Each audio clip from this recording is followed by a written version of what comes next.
بسم اللہ الرحمن الرحیم، شروع اللہ کے نام سے جو بڑا مہربان نہایت کرم کرنے والا ہے۔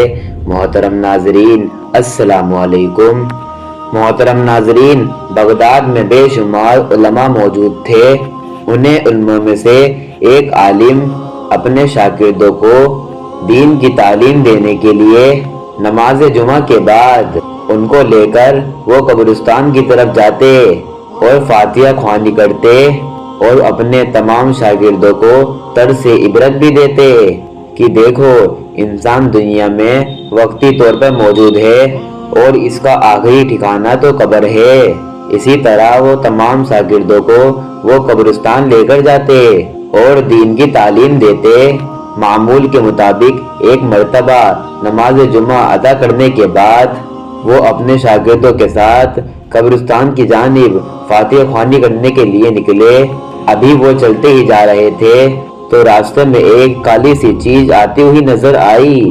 دور سے تو وہ ایک کالی رسی لگ رہی تھی، لیکن قریب جا کے دیکھا تو راستے میں ایک سانپ تھا جو کہ ان کا راستہ روک کر کھڑا تھا اور اس نے منہ ایسے کھولا ہوا تھا جیسے وہ سب کو نکل جائے گا، یعنی وہ سب کو نقصان پہنچانا چاہ رہا تھا۔ عالم صاحب نے اپنی شاگردوں کی حفاظت کے لیے قریب جا کر اپنے اعضاء سے اس سانپ کے منہ کو کچل دیا۔ اس کے بعد وہ آگے بڑھنے لگے۔ دور سے ریت کا ایک طوفان ان کی طرف آتا ہوا دکھائی دیا۔ وہاں پہ موجود تمام شاگرد وہ خود اپنی آنکھوں سے یہ منظر دیکھ رہے تھے کہ ان کو استاد صاحب کو ایک لمبے کندھے غبار نے ڈھانک لیا اور دیکھتے ہی دیکھتے نظروں سے غائب ہو گئے۔ شاگرد حیران پریشان یہ سوچ رہے تھے کہ ابھی تو ان کے استاد محترم ابھی تو ان کے ساتھ تھے اور دیکھتے ہی دیکھتے اچانک ان کی آنکھوں کے سامنے سے غائب ہو گئے۔ ماجرا کچھ سمجھ میں نہیں آ رہا تھا۔ وہ واپس اپنے مدرسے میں لوٹ گئے اور جب وہاں جا کر دیکھا تو وہاں پر موجود نہیں تھے۔ سب شاگرد زاروں قطار رونے لگے۔ جب کافی دیر گزر گئی تو استاد اکرامی ان کے پاس نہ آئے تو وہ سب چونکہ کہ وہ حضرت غوث اعظم رحمت اللہ علیہ کے مرید تھے اور انہیں وہ دل ہی دل میں یاد کرنے لگے اور اللہ تبارک و تعالی سے دعا کرنے لگے کہ یا اللہ ہمارے استاد صاحب کی مدد فرما۔ ابھی وہ دعا کر ہی رہے تھے کہ استاد صاحب سامنے سے آ رہے ہیں۔ ان شاگردوں نے آگے بڑھ کر استقبال کیا اور اس واقعے کے متعلق دریافت کیا اور کہا کہ آپ کو تو ہم نے اس گندے گودام میں آپ کو اس کے اندر غائب ہوتے ہوئے دیکھا تھا جس نے آپ کو گھیر لیا تھا۔ وہ مٹی کا طوفان کہاں سے آیا اور کہاں سے لے کر چلا گیا؟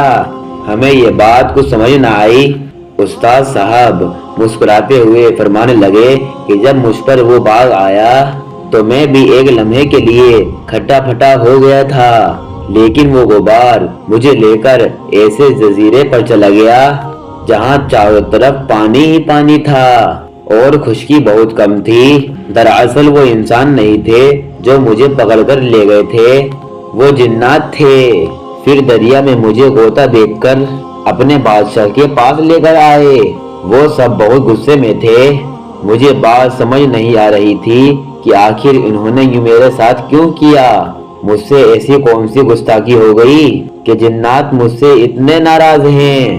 جب میں تھوڑا سا سنبھلا اور معاملے کی نجاست کو میں نے جاننا چاہا اور اپنے سر کو اٹھایا، سر اٹھا کر جیسے میں نے دیکھا تو وہاں پر جنات کا بادشاہ بیٹھا ہوا تھا جو انگارہ برساتی ہوئی آنکھوں سے مجھے گھور گھور کر دیکھ رہا تھا اور ایک ننگی تلوار لیے تخت پر بیٹھا ہوا تھا۔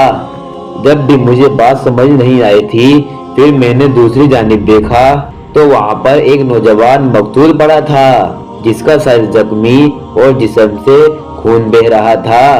میں نے اس کے متعلق سوال کیا۔ اس نے میری طرف غصے کی حالت میں دیکھا اور کہا کہ تو نے اس نوجوان کو ناحق قتل کیا ہے۔ مجھے تو بات ہی سمجھ نہیں آ رہی تھی کہ میں تو اپنے شاگردوں کے ساتھ قبرستان جا رہا تھا فاتحہ خوانی کے لیے۔ میرے سامنے ایسا کوئی نوجوان نظر نہیں آیا کہ جس کو میں نے مارا ہو۔ یہ کون ہے؟ خدا کی قسم میں نے اسے قتل نہیں کیا۔